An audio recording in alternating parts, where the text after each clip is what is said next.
카이스트 비정규직 연구원과 행정직은 출산휴가에도 아예 없고 일한다 말씀 들어보신 적 있습니까? 이제 뭐 보도를 못 들어보셨습니까? 네. 예, 출산휴가 우려로 출산에 두렵다는 연구원의 비중이 상당히 높게 나오고 있는 실정입니다.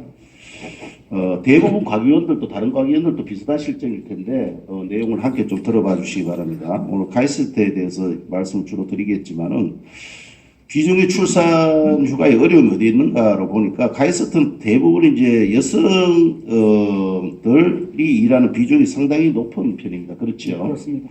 예, 출산 휴가조차 사용하기 어렵다는 실정을 여전히 많이 호소하고 있는 상황이고요.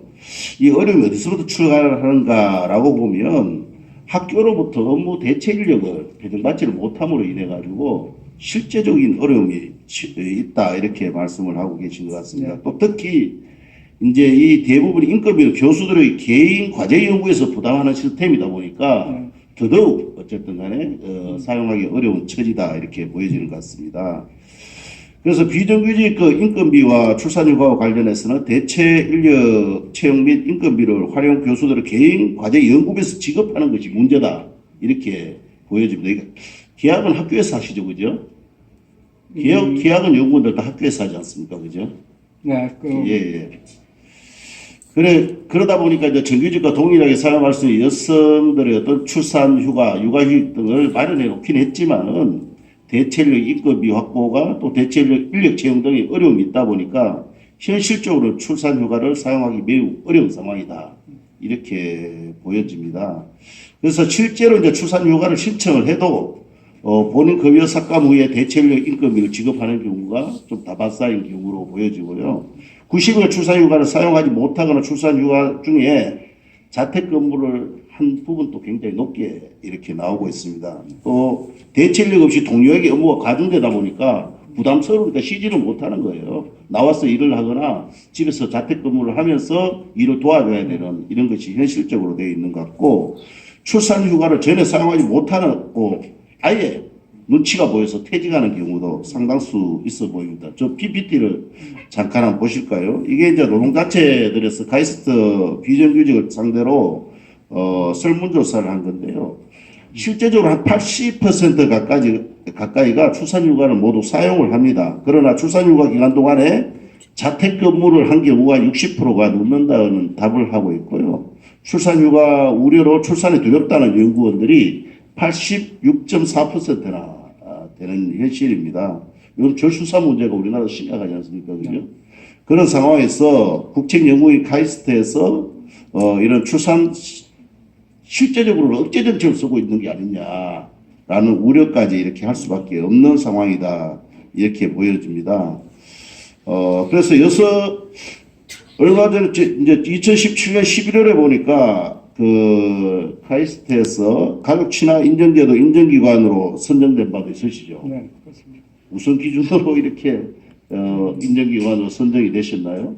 구성원 모두에 대한 조사가 제대로 이루어져서 가족 친화 인정제도 인정기관으로 선정이 됐나요?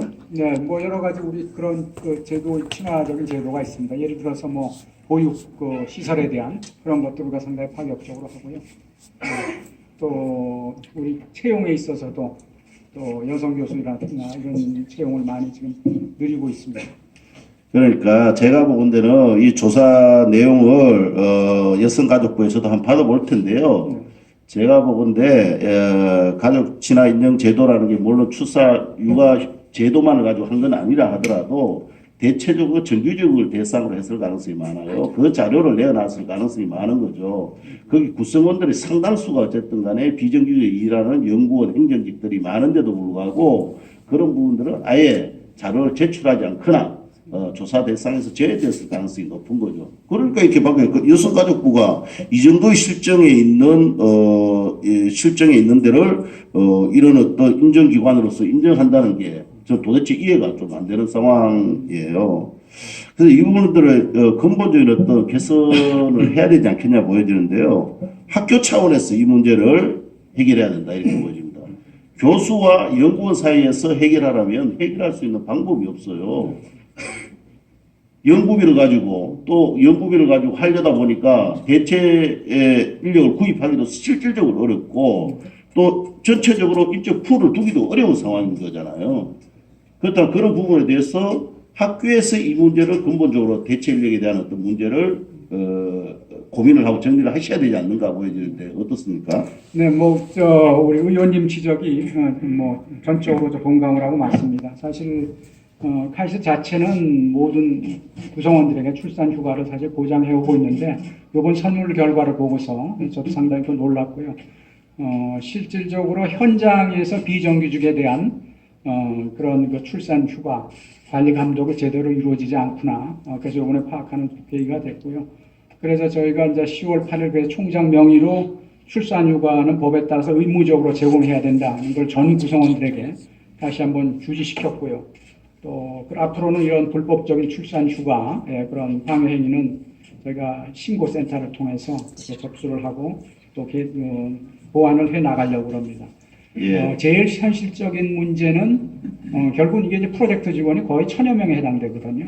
또 어떤 경우는 프로젝트가 예를 들어서 장기적인 프로젝트는 별로 문제가 없는데 1년 이하의 프로젝트가 굉장히 많습니다. 실제로 근무니까 뭐 9개월이나 이런 프로젝트 직원이 많기 때문에 그 중에서 이제 뭐 3개월을 쉰다 뭐 이렇게 할 경우에 사실 그 인력 대체를 어떻게 할 거냐 게 사실 학교에 좀 고민이고 인력 자체의 문제도 고민이고 예산적으로도 좀 고민입니다. 그래서 오늘 또 의원님께서 특별히 지적을 하셨기 때문에 학교 차원에서 예, 좀 알겠습니다. 고민을 조금 더 질문 하겠습니다. 드리고 마무리 발언을 좀 하시죠. 출산휴가는 이제 근로기준법에도 딱 명시된 거 아닙니까? 74조에요. 네. 이 부분에 대한 학교 교수님들이 인식이 좀 안 되어 있을 수도 있어요. 이런 부분에 대한 기본적으로 어떤 근로기준법에 대한 교육도 필요하고요. 학교 차원에서 대책을 세워야 됩니다. 어렵다고 이 부분을 방치하면 안 되는 문제거든요. 그러니까 중요한 기본 권리입니다. 이 부분에 대해서는 반드시 조치를 좀 취하셔야 될 것 같고 대체인력 보는데 인건비는 학교 차원에서 편성을 해주셔야 됩니다. 그래야 자유롭게 되지.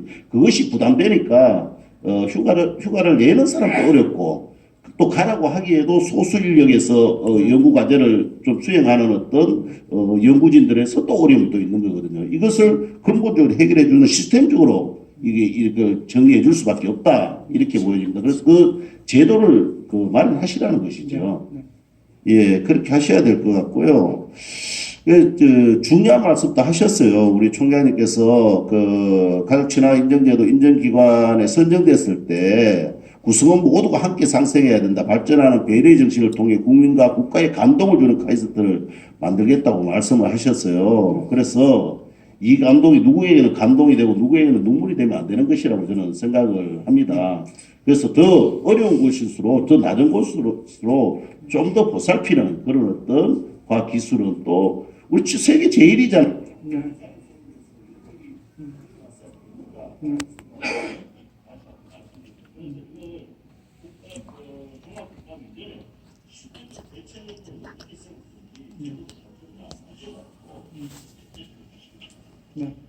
네, 잘 알겠습니다. 예. 다음은 최은혜 의원님 질의하겠습니다.